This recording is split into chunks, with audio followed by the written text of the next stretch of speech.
Stand-up Story, une émission présentée par Flora Gaxet.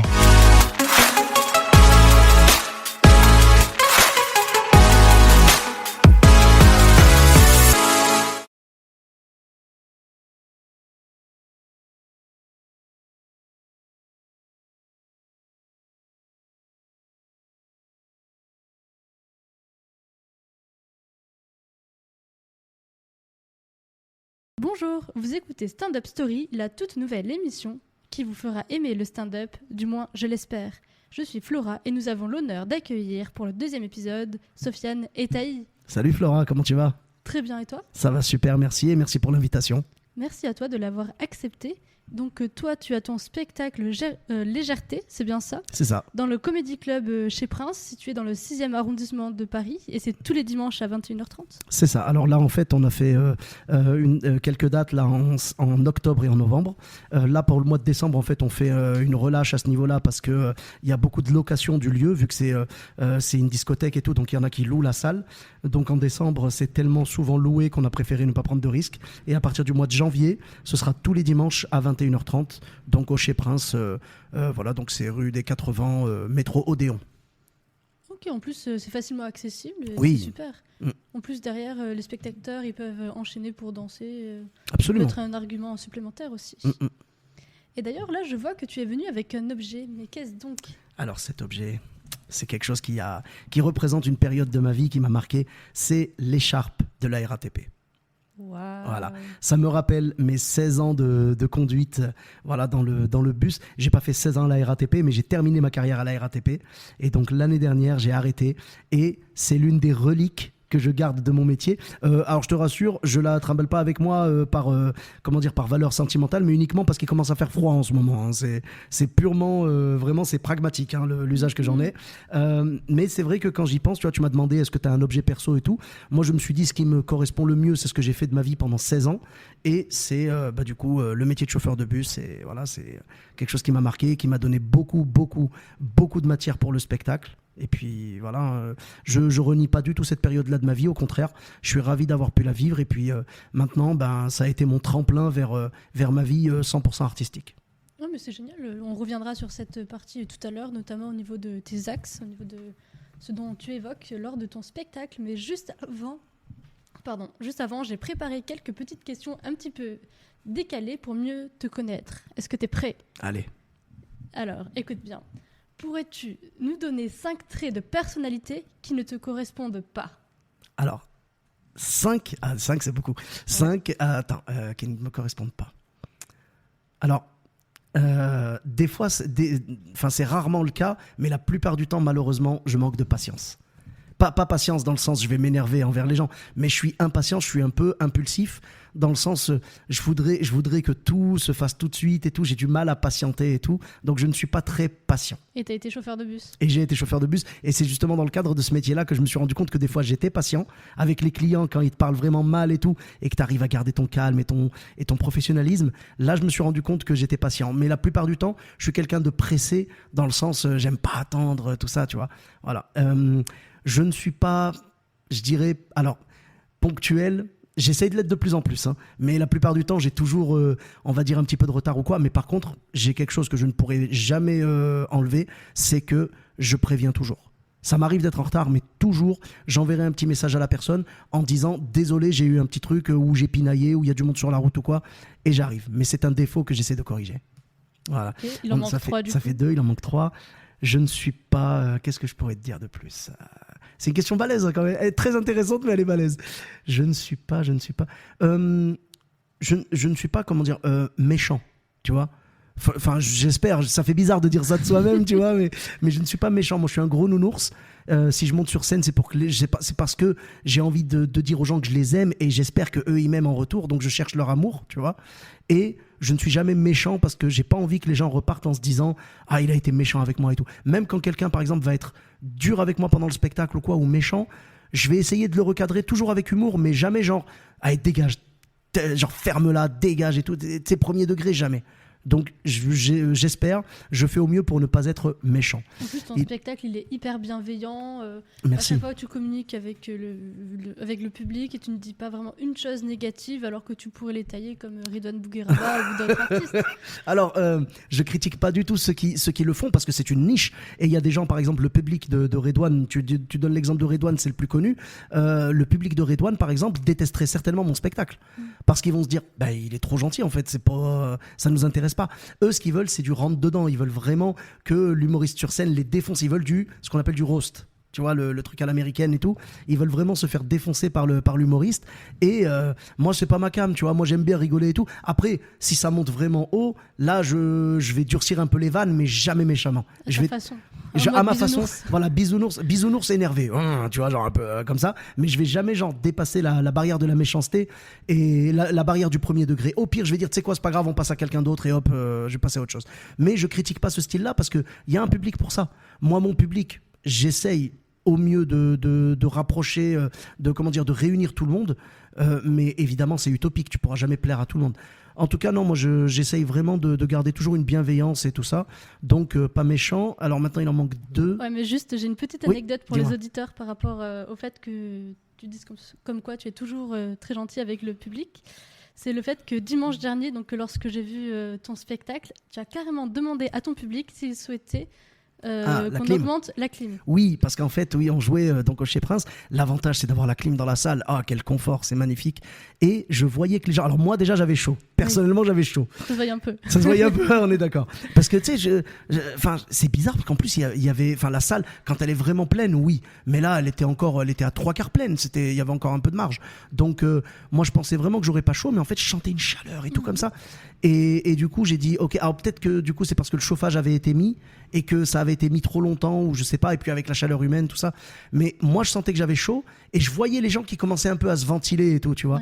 Un petit peu. Je sais plus si vraiment les gens avaient vraiment chaud, mais en tout cas, j'ai posé la question. Je voulais pas imposer la clim et je voulais pas les priver de la clim. Ils avaient chaud à force de rire. Oh, ah oui, exactement. Je les ai fatigués. T'as vu ça?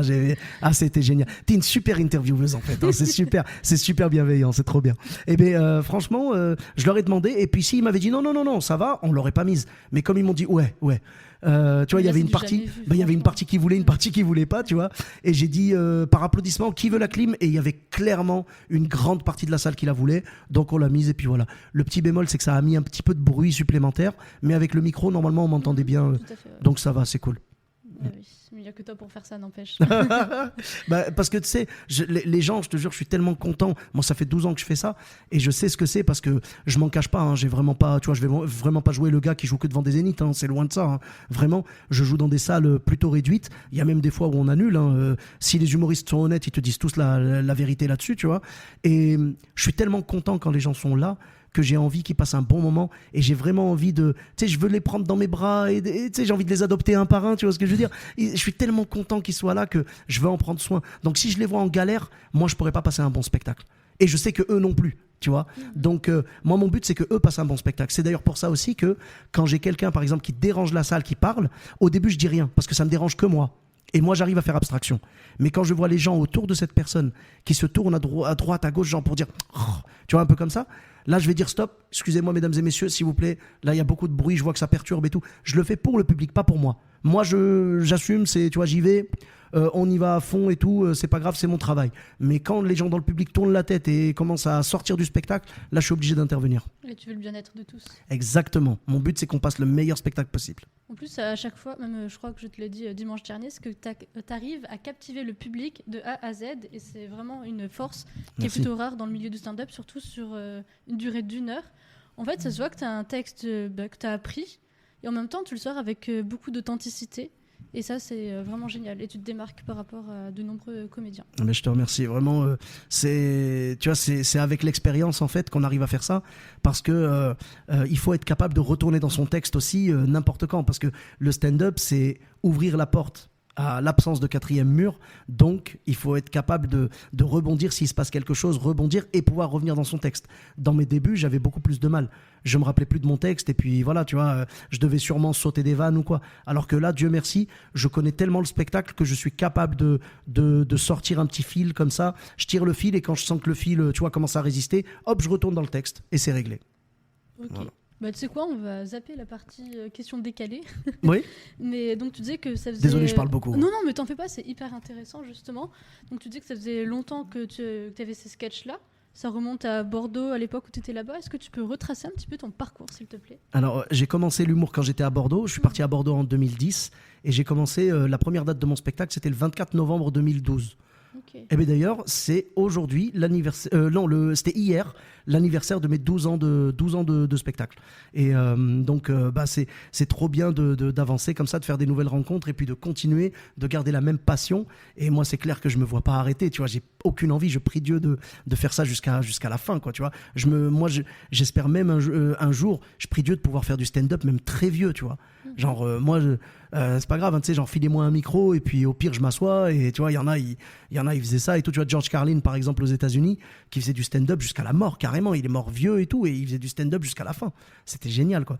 Et donc j'ai commencé le stand-up là-bas et après petit à petit, tu vois, le virus s'est emparé de moi, donc je pouvais plus m'en empêcher et tout. Je jouais au maximum au début. Je pensais que c'était juste un hobby et après ça a vraiment pris le pas sur ma vie et tout. Et j'essayais en tout cas à l'époque de jongler entre le travail, la passion de la scène et évidemment ma priorité, la famille, bien sûr. Voilà, donc avec ma femme et mes enfants et tout, on est parti après s'installer à Paris. Donc moi je suis parti en fin 2021 et ils m'ont rejoint en 2022. Et donc là on est là pour que je puisse vivre de cette passion et faire vivre ma famille avec moi de ça. Et donc voilà, moi j'ai commencé là-bas. Et les sketchs, ils sont pas tous de cette époque-là. Il y en a. Alors très honnêtement, je pense que il y a peut-être une blague ou deux vite fait qui sont de cette époque-là. Tout le reste, c'est venu avec le temps. Et il y a même le sketch du racisme. À un moment, je parle du racisme. Celui-là, carrément, il date il date peut-être de même pas un an. Ça fait même pas un an qu'il est dedans. Tout récent. Il est tout récent, tu vois. Il y a des sketchs qui ont bougé, il y en a qui sont arrivés, qui sont repartis et tout. En fait, le spectacle, les gens qui l'ont vu il y a peut-être, on va dire, il y a même 5 ans, ils retrouveront quasiment aucune vanne aujourd'hui qu'ils avaient à l'époque, quoi. Donc, c'est un spectacle qui a beaucoup évolué. Moi, je considère que ça reste mon premier, mais en fait, c'est quasiment un deuxième.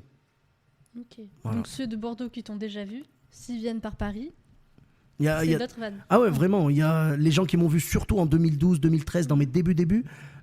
C'est sûr, ils vont rien reconnaître. Absolument À rien. part toi. À part moi, oui. Ça va. Il a grossi un peu, non? Tu vois. Oh là là. Et tu penses qu'en arrivant sur Paris, ça t'a aidé à ouvrir de nouvelles portes? Oui, parce que Paris, c'est... Alors, si tu veux, on est beaucoup à se partager le gâteau, mais le gâteau, il est quasiment illimité, tu vois. Paris, rien que dans Paris Intramuros, on a 2 millions de personnes, c'est énorme. Et si tu regardes l'Île-de-France, c'est carrément 10 millions de personnes au total. Donc c'est incroyable, on a un vivier de spectateurs. Tu vois, c'est pour ça qu'il y a des gens qui font leur spectacle dans des grandes salles, les stars de l'humour et tout, ils font leur spectacle dans des grandes salles, par exemple du jeudi au dimanche ou un truc comme ça, dans des salles qui font peut-être 500 ou 1000. Et ils jouent chaque semaine, plusieurs fois par semaine comme ça, et c'est pas les mêmes personnes qui reviennent, tu vois. Donc il y a un vivier quasi illimité de spectateurs à Paris, donc c'est bien. Donc il y a beaucoup de scènes, beaucoup de concurrence, mais aussi beaucoup de public. Donc c'est une très belle chose de pouvoir s'installer ici et tout. Je sais que tout le monde ne le peut pas. Et moi, j'ai eu cette chance par mon métier de chauffeur de bus. L'entrée, en fait, à Paris, c'est faite par la RATP, tu vois. Donc, je suis content d'avoir pu faire ça. Et maintenant, j'ai les opportunités qui commencent à venir. Il y a encore beaucoup de boulot, mais j'y travaille. Et voilà, mon but maintenant, c'est vraiment d'accéder au max de scènes possible et de faire vraiment que ça, quoi. Là, je fais que ça et de l'acting. Et mon but, c'est d'en vivre convenablement. Là, je suis en train de monter mon intermittence. Ok, c'est génial, parce Voilà. que j'ai l'impression qu'on te voit un peu partout dans Paris, dans différents comédie clubs, que tu joues tous les soirs, en plus de ton spectacle le dimanche. Merci, Et- c'est une ville comme Paris. Après, il y a d'autres villes qui permettent ça aussi, comme par exemple des villes comme Nantes, comme Lyon, comme même Bordeaux que j'ai quitté. Quand je l'ai quitté, il n'y avait pas grand-chose et tout. Et maintenant, tu peux jouer tous les soirs sans problème. Donc, c'est de plus en plus possible. Paris n'est pas une fatalité. C'est pas une obligation. Si tu vas pas à Paris, tu n'y arriveras pas ou quoi. Pas du tout. C'est pas du tout une obligation. Mais moi, c'était mon choix. Ça fait longtemps. C'est un accélérateur parce que, on va dire, il y a plus de gens qui peuvent te voir ici et te proposer des choses, en fait. Mais c'est de moins en moins vrai, on va dire, avec le développement du stand-up un peu partout. En tout cas, moi, je ne regrette absolument pas mon installation à Paris. C'était vraiment un pas que je voulais sauter depuis longtemps. Et quand j'ai pu le faire, grâce à Dieu, on a pu avoir un appartement dans Paris assez rapidement et tout, par rapport à la RATP.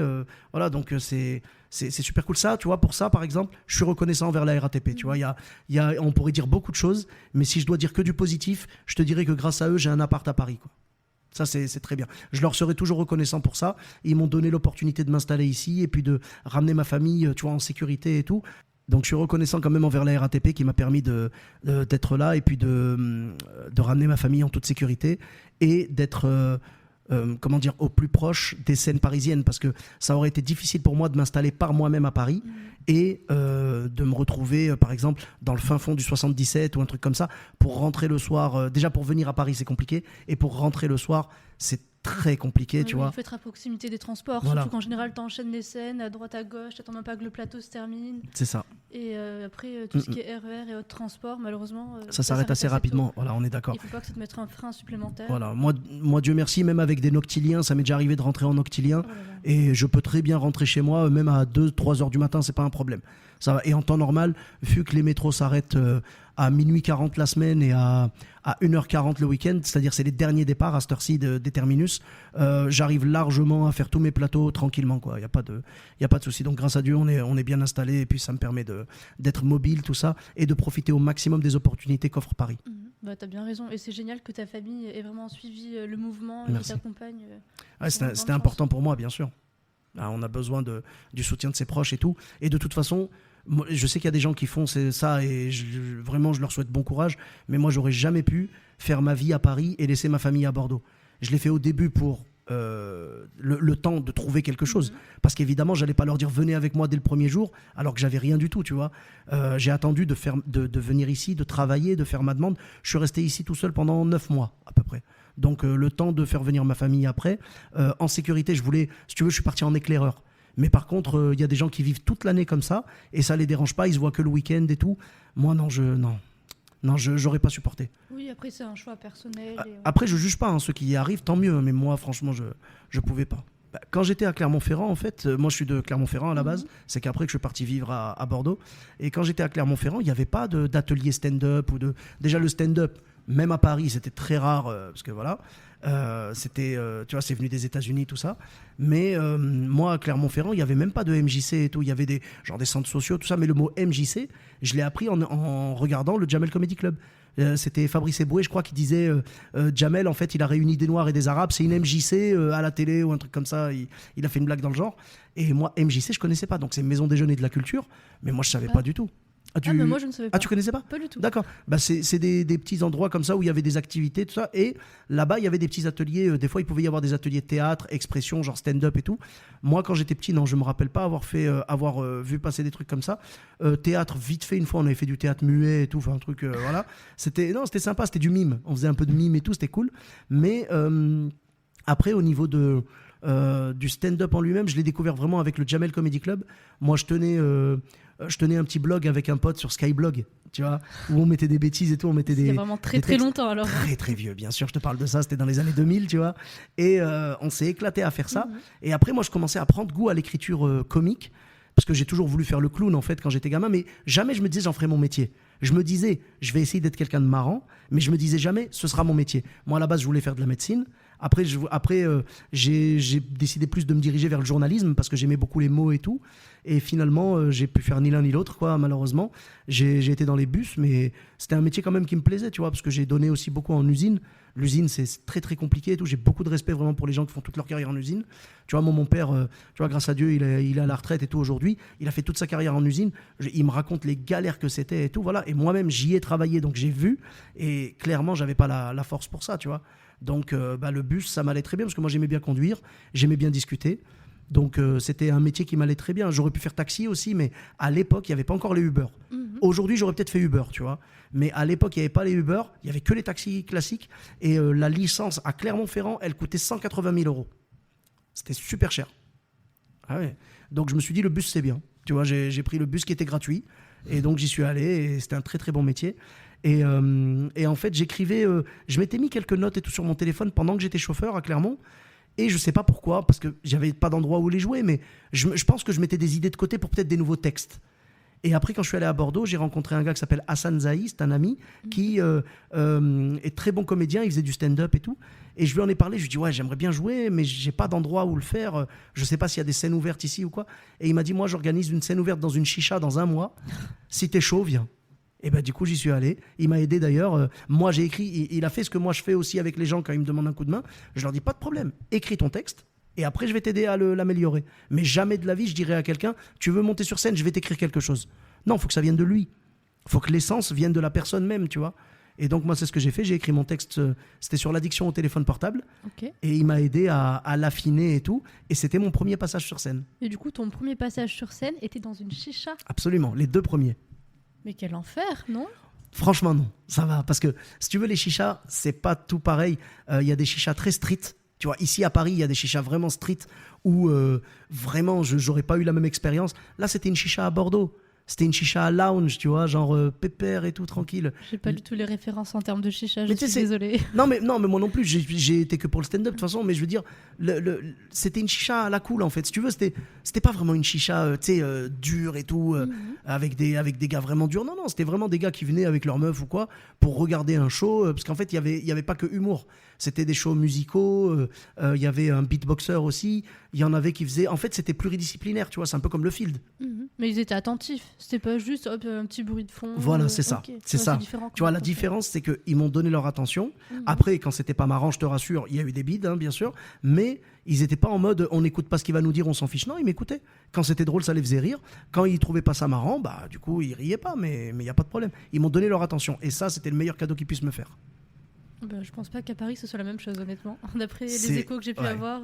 J'ai fait des chichas plus street à Paris et c'est autre chose.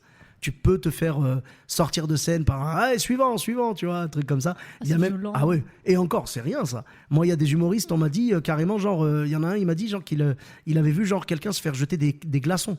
Les mecs ils prenaient des glaçons, ils les jetaient sur le mec sur scène. En gros, sort, dégage, t'es pas marrant quoi. Bon, c'est moins pire que les tomates, mais c'est de respect pour l'artiste. On est d'accord. Et pour les glaçons aussi, tu vois, Ouais. c'est pas cool. Ni l'un ni l'autre, hein, c'est pas De sympa. la maltraitance. Exactement. Et ce- On n'en ces parle pas glaçons assez, en hein. détresse. T'as vu On en... Ne t'étouffe pas. Sinon, c'est à ton tour. Pardon, je suis encore un peu sur la voie de la guérison de la toux. En ce moment, on est tous là-dedans, tu sais. Ah, tu n'as pas mis ton écharpe. Non, La j'ai oublié. RATP, Tu vois, pour pourtant, ça. c'est la RATP et j'aurais dû leur faire confiance. Ah. Et sinon, une fois que tu es sur scène, est-ce que tu arrives à apprécier le moment où tu joues ou c'est plutôt sur l'avant ou l'après que tu te sens le mieux? Non, franchement, c'est le pendant, évidemment, tu vois. L'avant, en fait, tu vas essayer de te mettre dans les conditions et tout pour bien jouer. L'après, c'est plus une chute d'adrénaline, donc c'est un peu moins cool, on va dire. Alors, l'après immédiat, oui. Mais l'après, au bout d'1 heure, non. Tu vois, Ouais, parce que 1 t'as heure une après le grosse montée spectacle. d'adrénaline et ensuite T'as une tu te sens grosse un peu montée, triste, voilà. ouais. Mais t'as une grosse montée d'adrénaline et tout pendant le spectacle. Là, c'est le meilleur moment pour moi parce que c'est le moment où tu vas partager avec les gens et tout. Et ensuite, quand le spectacle vient de se terminer, bon là, par exemple, au Chez Prince, non, les gens viennent, ils regardent le spectacle, ensuite ils sortent, ils s'en vont. Mais par exemple, quand tu vas jouer dans une ville, dans un théâtre ou quoi, là, les gens vont t'attendre à la fin pour faire des photos, pour discuter. Et là, pour moi, c'est un moment tout aussi fort. Allez, peut-être juste en dessous, c'est mon kiff numéro 2, juste en dessous du spectacle, tu vois. Le spectacle, c'est le summum, et juste en dessous, il y a ça. Et donc, tu discutes avec les gens, c'est un de mes moments préférés. Et au bout d'1 heure après, genre, tu sais, quand tout le monde est parti et que tu es tout seul dans ta chambre d'hôtel, tu sais, c'est la solitude de la chambre d'hôtel, tu vois. Tu te dis, ah, tout à l'heure, j'avais des amis et tout, et maintenant, je suis seul au monde. Tu sais, tu es là, tu regardes ton téléphone, et tu vois, tu swipes un peu sur les réseaux, tout ça, mais il te manque quelque chose, parce qu'il y a 1 heure, tu étais avec des gens qui riaient à tes bêtises, tu vois. Donc ça, l'après, genre 1 heure après le spectacle, à la fin, 1 heure après la fin du spectacle, là c'est plus dur à tenir. Mais pendant le spectacle, au contraire, c'est là qu'on prend du plaisir vraiment, parce que si t'en prends pas à ce moment-là, je pense que tu vas très vite arrêter. Nous, on est justement à la recherche de ce rush, tu vois, de cette sensation où on saute un peu, tu sais, c'est comme un saut en parachute. Et au dernier moment, quand tu tires le parachute, t'espères qu'il va s'ouvrir, tu vois. Oui. Et il y a des fois, il s'est pas ouvert, hein, je te cache pas. Hein. Il y a des fois, on a fait des aplats sur le sol, tu vois. Et là, à ce moment-là, bah, ce que tu fais, tu y retournes quand même. Parce que si c'était une souffrance trop grande, on arrêterait. Mais en vrai, le plaisir, quand le parachute s'ouvre, c'est beaucoup plus grand que quand il s'ouvre pas, tu vois. Voilà. Et donc, on y retourne parce qu'on sait qu'on peut souffrir, mais on sait qu'on peut kiffer aussi. Donc, on y retourne à fond et puis c'est toujours du plaisir différent. C'est une conquête. Tous les soirs, en fait, c'est une conquête d'un public différent. C'est un peu une sorte de drogue, j'ai l'impression. C'est totalement une drogue. T'as juste à voir pendant le Covid.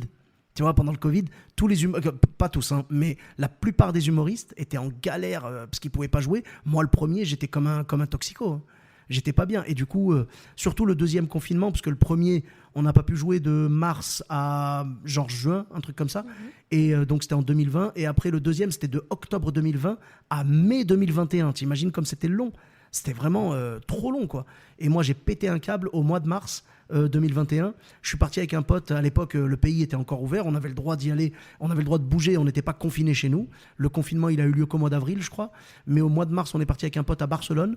C'était un peu devenu c'était l'appel de Londres. Tu sais, l'appel du 18 juin. Tu vois, genre, tous ceux qui veulent jouer, venez ici, les humoristes francophones. Parce que là-bas, il y a une communauté francophone de 20 000, genre à peu près 20 000 personnes. Donc, ça fait qu'il y a moyen de jouer et tout. Et on allait là-bas, on jouait en français. Et moi, j'avais peur. Je me disais, mais on va aller jouer là-bas vendredi, samedi. La semaine dernière, ils ont eu Gad. Gad Elmaleh était parti jouer là-bas en personne. Donc, tu te dis, lendemain, Sofiane. Non, mais tu te dis, mais qui c'est Sofiane?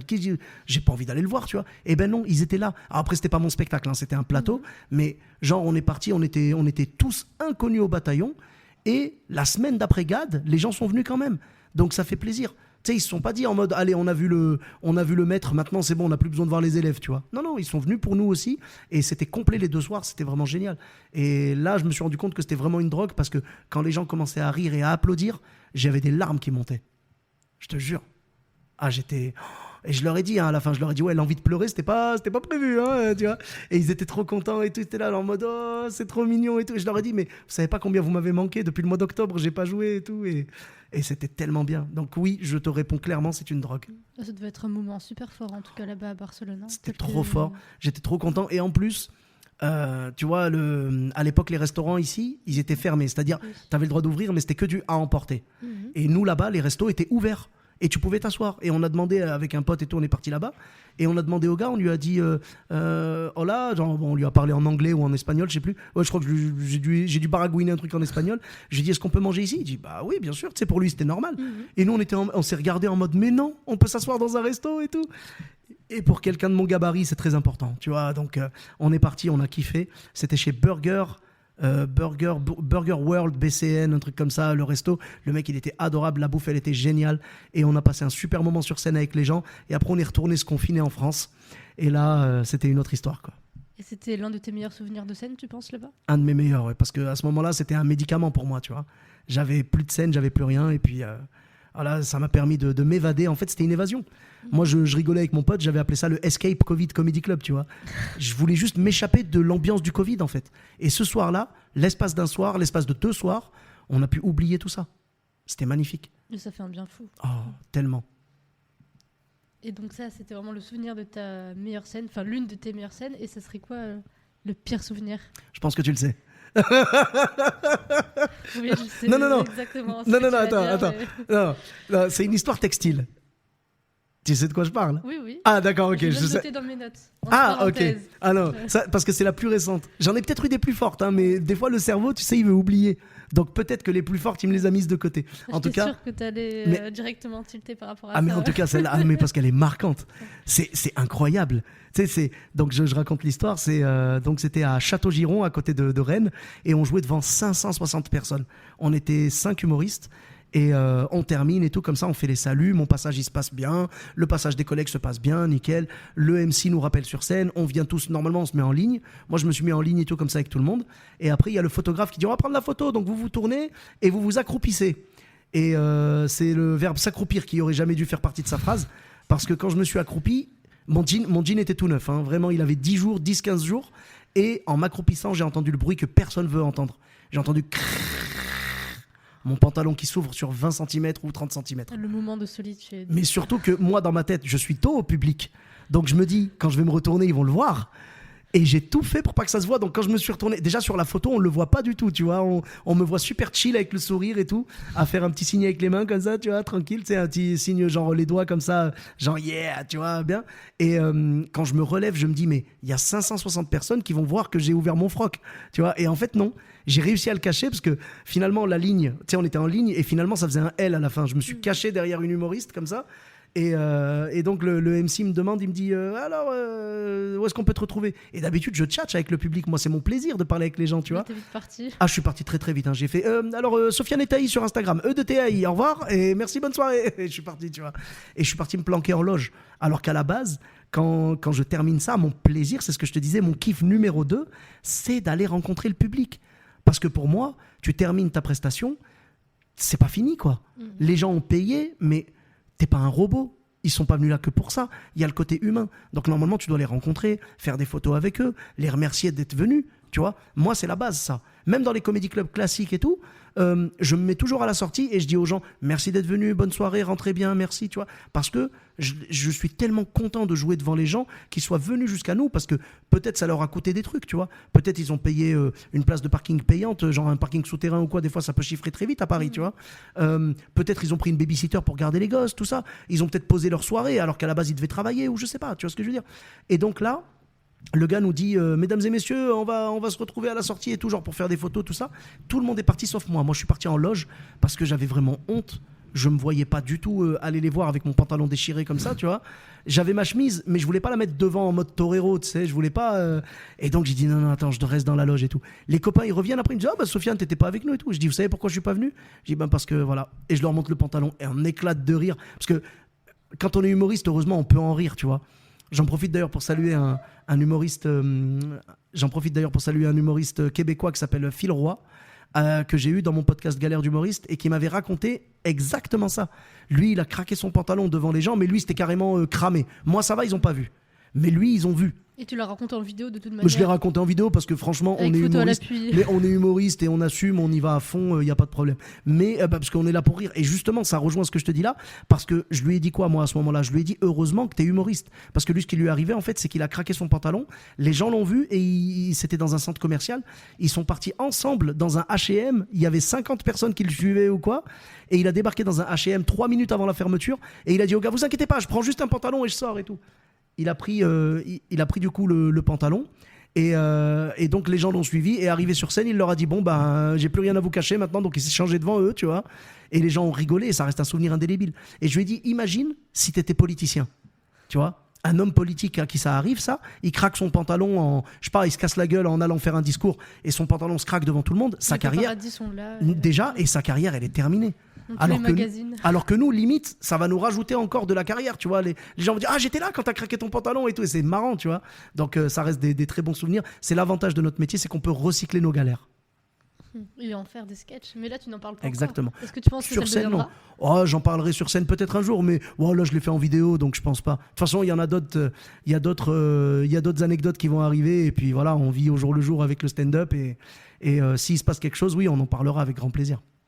Donc on peut retrouver ton spectacle et tes sketchs actuels et peut-être de nouveaux à venir. Donc chez Prince, dans le 6e arrondissement, tous les dimanches, 21h30. Spectacle qui s'appelle Légèreté en un mot. C'est ça. Simple à retenir. C'est ça. Tous les dimanches à partir du mois de janvier. Voilà, donc à 21h30. Jusqu'en juin en plus. Jusqu'en juin, et on va essayer de voir. Je pense qu'après on pourra relancer après septembre et tout, parce que je dis jusqu'en juin pour laisser passer les vacances d'été, mais on pourra sûrement relancer après en septembre, tout ça, mais au moins de janvier à juin, voilà, tous les dimanches à 21h30. Mais très bien, en tout cas je suis sûre que les auditeurs vont suivre ton actualité de près, en tout cas je leur souhaite. Merci, mais ils peuvent me retrouver sur Instagram, c'est le plus simple. Sofiane et Taï. C'est ça. L'émission touche à sa fin et nous vous remercions d'avoir écouté Stand Up Story, la toute nouvelle émission qui vous fera aimer le stand-up. Du moins, on l'espère. Bonne journée à vous tous et à la semaine prochaine.